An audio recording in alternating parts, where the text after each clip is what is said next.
ราตรีวิไลสารซึ่งเป็นหัวหน้าทีมพระวิทยากรข้าพเจ้าชื่อบัวคำศรีสงครามของเลขาคณะพักของเจ้าเมืองสังทองข้าพเจ้าเองก็คือท่านบุญทรงรับผิดชอบ1ห้องในบ้าน2ก็ประธานแนวรักษาศาสตร์บ้าน3คณะกรรมการแนวรักษาศาสตร์เมือง4สารวัตรข้าพเจ้าชื่อเท้าแก้วอุดรวงคำจันทร์อยู่บ้านสัมพนาเมืองสังทองแขวงนครหลวงเวียงจันทร์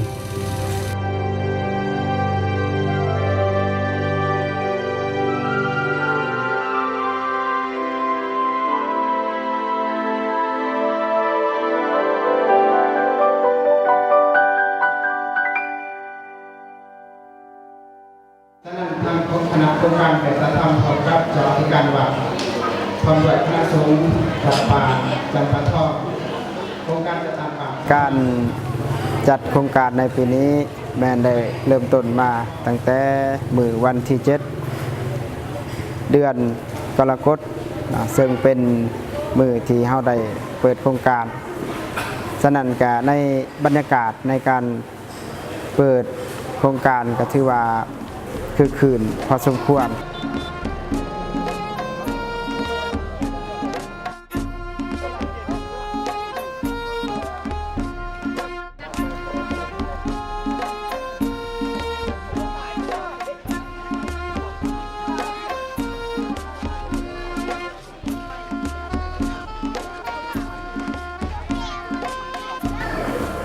โดยแบ่งการได้รับความเมตตาจากพระอาจารย์โสภาพรไสประเสริฐประธานอปส.เมืองสังทองและทั้งพระอาจารย์อธิปไตยไมตรีจิตประธานโครงการเมตตาธรรมและพิเศษก็ที่ว่าได้รับเกียรติ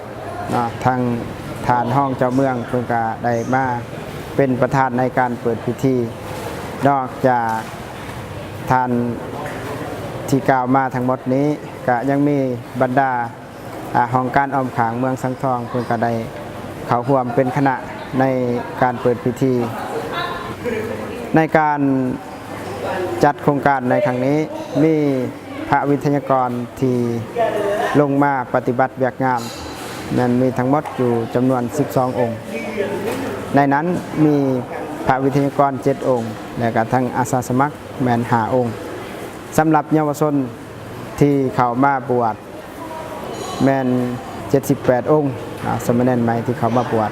และเยาวชนที่ถือศีล5เข้ามาปฏิบัติมีการไหว้พระหรือว่ามาหำเพียรนำมีจำนวนอยู่34อันนี้จากสถิติปีกายปีที่1ก็เห็นว่าเพิ่มขึ้นหลายกว่าเก่าเลขาพักเมืองห้องเจ้าเมืองเมืองสังทองผู้สีนำเรียกงานเศรษฐกิจเฉพาะเมืองสังทองพวกเฮาปีนี้ข้าพเจ้าเข้าร่วมก็เห็นว่ามีหลายเยาวชนสาวนุ่มก็ได้เข้าร่วมในการบวชเป็นจำนวน100 กว่าองค์ฉะนั้นโครงการเมตตาธรรมพวกเฮานี่เข้ามาเพื่อเป็นการสุขยูสุขดันเพื่อให้ได้ให้กับเจ้ารู้จักคำว่าเมตตาคำว่าสติคำว่าปัญญาจะเป็นบทเรียนอันสำคัญให้แก่น้องน้อยเยาวชนและสาวนุ่มเว้าอย่างหนึ่งอีกก็เป็นตลอดฮอดพ่อแม่ของสาวนุ่มเยาวชนนั่นแหละผู้อาวุโสทั้งหลายบ่สามารถสั่งสอนลูกตนเองได้ด้วยตนเองก็มีแต่ว่าโครงการดังกล่าวนี้ก็เป็นโครงการหนึ่งที่เข้ามาช่วยและเมืองสันทองพวกเรานี้พร้อมแล้วที่จะให้ความร่วมมือกับโครงการเมตตาธรรมนครหลวงเวียงจันทร์โครงการภาษาสมณเณรและอบรมศีลธรรมคือความรู้สึกคือครูบาอาจารย์เพิ่นได้นำโครงการเมตตาธรรมมาตั้งอยู่ที่วัดป่าจำปาทองเฮานี้ก็มีความภาคภูมิใจที่ได้ปลูกจิตสำนึกของเยาวชนนักเรียนเยาวชน แล้วก็เป็นต้นกับสาวนมยิงนมเนาะแล้วก็อยู่ในทัศนะของชาวบ้านอีกเติมเนาะจังว่ามีความกระตือรือร้นอยู่ในด้านความสามัคคีระหว่างโครงการเมตตาธรรมแล้วก็ระหว่างบ้านเพิ่นมาตั้งโครงการเมตตาธรรมอยู่บ้านเฮานี่เนาะก็ได้ประกอบส่วนอันที่หนึ่งก็คือได้พาอาจารย์นี่แหละขึ้นไปส่งบัตรส่งซองแต่ละห้องการเนาะก็ได้ประกอบส่วนอันที่หนึ่งอันที่สองมาก็ได้ระดมนำพาชาวบ้านเฮาเรื่องยานรถลาพาหนะบิณฑบาตแต่ละเช้าแล้วก็มีหน่วยอโลโปเข้าตามบ้าน ขาน้อยมีความรู้สึกว่าเพิ่นได้มาจัดโครงการนี้อยู่บ้านมีความรู้สึกดีใจหลายที่ว่าเพิ่นได้มาจัดโครงการขาน้อยก็มีความคาดหวังว่าคันลูกมาบวชแล้วลูกก็สิเข้าใจพระพุทธพระธรรมเข้าใจพระคุณพ่อคุณแม่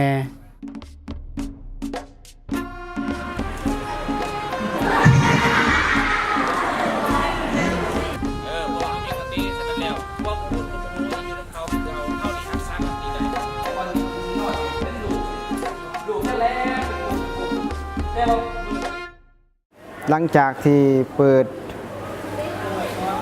โครงการอย่างเป็นทางการแล้วทั้งทีมพระวิทยากรของเฮาก็ได้เอาใจใส่ในการฝึกพ่มให้ความรู้แก่สามเณรและทั้งเยาวชนที่เขามาฝึกอบรมอย่างสุดขีดเนาะเพราะว่าจะเป็นกิจกรรมการศิษย์สอนวิชาศิลธรรมมีวิชาพุทธประวัติวิชาธรรมะประยุกต์วิชาศาสนาพิธีและก็วิชาวินัยอันนี้นอกจากการศิษย์สอนแล้วเนาะเฮาก็ยังได้แบ่งกลุ่มเฮ็ดกิจกรรมบ่ว่าจะเป็นกิจกรรมการอนามัยเดินหรือว่าการล้างห้องน้ำเนาะและการเมียนเกิบต่างๆนี่เฮาก็ถือว่าได้จัดเป็นระเบียบเรียบร้อยนอกจากกิจกรรมเหล่านี้มีการฝึกสมาธิแล้วเฮาก็ยังได้ฝึกย่างเนาะได้ฝึกการย่างจมกรมตามเดินวัดหรือว่านอกสถานที่ที่เห็นว่าเหมาะสม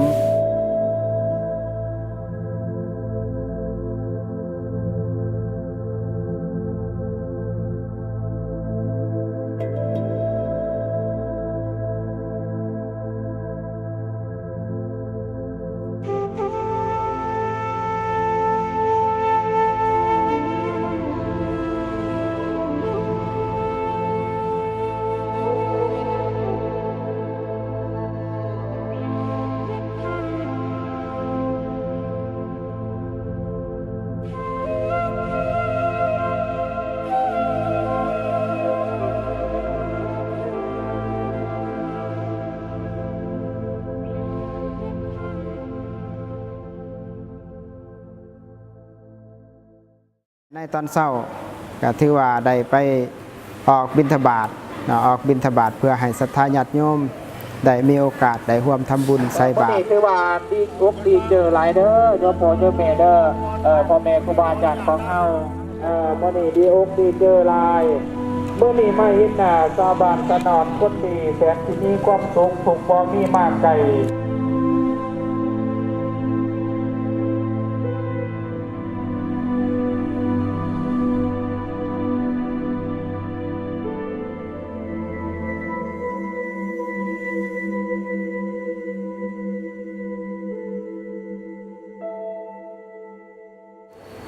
และมือสุดท้ายก่อนที่จะปิดโครงการมือหนึ่งเราก็มีการทดสอบหรือว่าเป็นการประเมินความรู้ของนักเรียนหลังจากที่ว่าได้ผ่านการฝึกฝนมาผ่านการทำเรียนมาจากทีมพระวิทยากรที่ถ่ายทอดความรู้ให้เราก็มีการสอบเสงเพื่อคัดเลือกเอาบุคคลที่เรียนเก่งเรียนดีมีระเบียบวินัยเพื่อจะได้จัดลำดับนี่ก็ได้สอบเสงในตอนเสาร์ของมือวันที่15หลังจากสอบเสงแล้วเราก็มีการสร้างกิจกรรม อันเล็กๆน้อยๆซึ่งเป็นการอนุรักษ์รักษาธรรมศาสตร์ให้มีความสมดุลเรียกว่าสร้างความสามัคคีระหว่างบ้านวัดโรงเรียนเนาะซึ่งเป็นสถาบันหลัก3สถาบันที่มีการเกี่ยวพันกันเฮาก็มีการปลูกต้นไม้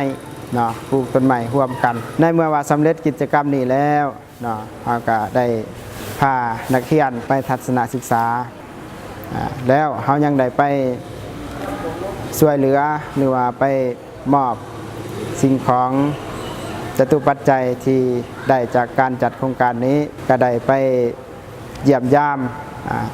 ศูนย์พิการตาทงปงก็ได้มอบเครื่องให้เพราะว่ามื้อนี้ก็ถือว่าเป็นมื้อสุดท้ายในการโอบรมกันเนาะสำหรับน้องเนนวันนี้เกี่ยเนาะหลังจากนางคาสมาธิแล้วฉะนั้นเพื่อเสริมสร้างให้มันมีบรรยากาศหรือว่าเสริมสร้างให้มีจิตสำนึกที่ดีเฮาจึงได้จัดการบรรยายเรียกว่าบรรยายพิเศษเนาะหรือว่าบรรยายแสงเทียนแสงธรรมกับคำอาเมในขณะที่ลูกๆก้าวยางออกจากประตูเฮือนไปลูกๆเคยฮู้บ่ว่าได้มีสายตาคู่หนึ่งกำลังเดี่ยวเบิงตามหลังลูกๆเฮาเคยเฮ็ดอันใดแด่ให้พ่อแม่เสียอกเสียใจเฮาเคยเฮ็ดอันใดแด่ให้พ่อแม่สุขใจและเฮาจะสามารถตอบแทนบุญคุณของพ่อแม่ได้แล้วหรือยังในฐานะที่แม่เป็นผู้ให้ลมหายใจให้เสื้อผ้าให้ที่พักอาศัยให้ยาในยามเจ็บไข้และเป็นผู้ที่มีความศึกษาตัวไปการประกอบอาชีพส่วนใหญ่ตกมาฮอดมือวันที่16ซึ่งเป็นตอนเช้าก็มีทั้งพระเดชพระคุณทั้งพระอาจารย์ใหญ่โสภาพรไสประเสริฐประธานอปสเมืองสังทองและก็พร้อมด้วยพระอาจารย์อธิปไตยไมตรีจิตประธานโครงการเมตตาธรรมเนาะเพิ่นก็ให้ความเมตตาเข้าร่วมและก็นำหน้าพาทางในการนำพาแน่นหน่อยใส่บาตรที่ญาติโยมเฮาได้มารอถ่าหรือว่ามาของคอยในครั้งนี้และหลังจากที่เฮาได้ตักบาตรถวายทานเป็นทีเรียบร้อยแล้วก็แม่นเข้าสู่พิธีการในการปิดโครงการ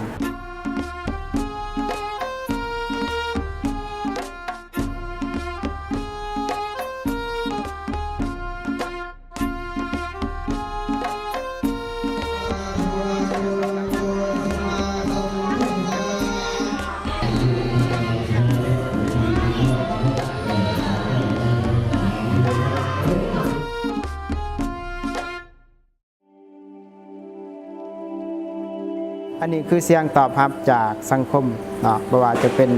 ทางการนำหรือว่าพ่อแม่ประชาชนก็เช่นเดียวกันเนาะโดยทางเสียงแล้วก็แม่นเพิ่นว่าจะให้มีการจัดงานนี้ขึ้นมาอีกเพื่อ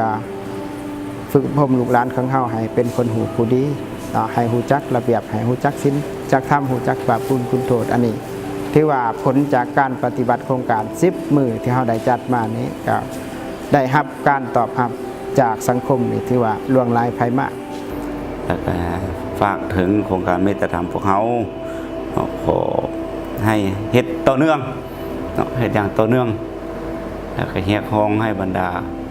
องค์การพระสงฆ์สามเณรช่วยในการพัฒนาเรื่องเมตตาธรรมพวกเขานี่แหละให้มี